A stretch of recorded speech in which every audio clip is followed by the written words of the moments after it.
Rusija, Kaluška oblast, selo Novoaleksandrovski, Aleksandrova crkva. Spoljni dizajn zgrade je urađen u ruskom stilu. Iako crkva nije drevna, sagrađen u 19. veku. Crkva iznutra izgleda sasvim drugačije. Klasični evropski stil interijera. Teško je zamisliti da se takav sjaj nalazi u napuštenoj ruskoj provincovinci. Kupola crkve se srušila i provalio je drveni plafon. Ali zašto je grubi drveni pod pored gracioznih lukova i prelepe štukature? U sovjetsko vreme crkva je pretvorena u magacin. Iskoristili smo vertikalni volumen zgrade da povećamo prostor za skladištenje. Nemilosrdno su zabijali metalne grede u stubove. Tako su napravili osnovu za drugi nivo. Na vrhu je postavljen grubi drveni pod.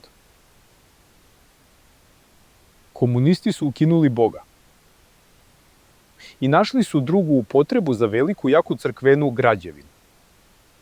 Svemogući Bog nije imao ništa protiv, neka bude magacin. Ali postoji zanimljiv detalj. Ovo je balkon za hor pevača, sa drvenim stepenicama. Komunisti nisu marili za lepotu. Nije bitno kako izgleda. Mora biti jak i pouzdan. Ali balkon za hor je napravljen drugačije. Noseće grede su ispod njih obložene drvenim daskama. Donja površina je obložena malterom i ofarbana. Pokušali smo da nacrtamo klasičnu kupolu, koliko god možete.